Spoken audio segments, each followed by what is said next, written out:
and we're going to get wrapped up here in a bit, man, but just kind of, we've walked through a lot of your journey, kind of understood where you're at and how you got to this point. Tell me some of your biggest learning lessons, right? Like some of the biggest things you've learned by now being an entrepreneur with your business, Evan.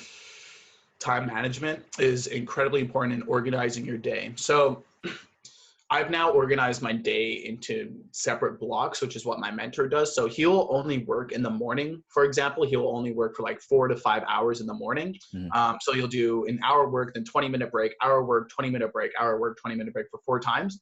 And he's been able to be a lot more productive with that. And then he'll do like any sort of calls or something like that, or lead generation in the afternoon because he was already able to get his work done. Sure. The other one is to just not get discouraged at all. There's so much information out there, especially in online entrepreneurship, for what you can do. You could do drop shipping, you could do Amazon FBA, you could do a whole bunch of different affiliate marketing stuff as well. Best thing is to just master one of them. Right. Just focus on one of them. There's so much information out there online that people can listen to, and it's easy to get lost.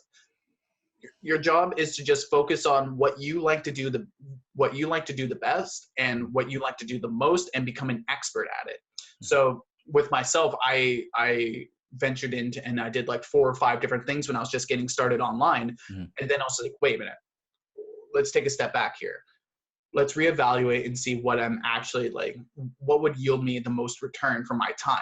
And that was with social media marketing. Social media marketing is probably one of the best business models that is out there. Personally, like my personal opinion, I think it's one of the best business models out there, because all you need to really do is know how to sell, and then be able to read people. So being able to read either potential clients, to have what I call, pardon my French, an asshole dar, so that the clients don't, so that you don't have any like rough clients or like anyone that's really going to be a pain to work with.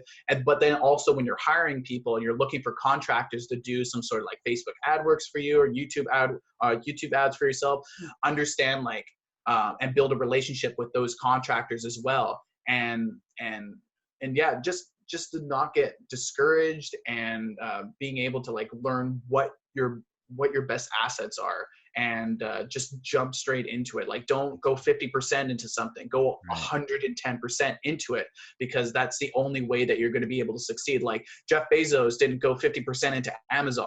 He went like 1,000% into Amazon, and now he's got like almost $1 trillion company. He's going to be I think he's going to be the first like $1 trillion man pretty soon.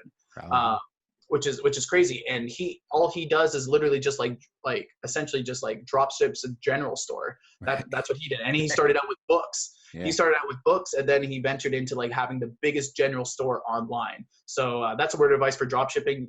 Don't do a general store, because you can't compete with Amazon. There we go. That is so true. That is so true. But hey, big points there, right? Time management. I try to teach people about it all the time, Evan.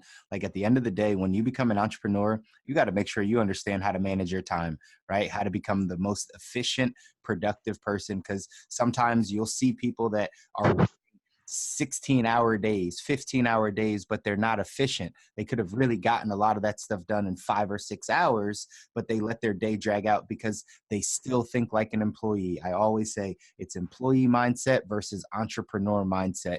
They're completely different ways to think, but you have to develop the entrepreneur mindset in order for you to be successful as an entrepreneur. You can't go into that entrepreneurial venture with an employee mind and think that you'll still be successful. It's just not the way that it happens. So to come full circle and talk about, right, that's why mentors are important. That's why getting around the right people and staying teachable and remaining coachable, those things are just the most important thing when it comes to entrepreneurship. And it sounds like you've been able to do it well, and that you're continuing on your journey.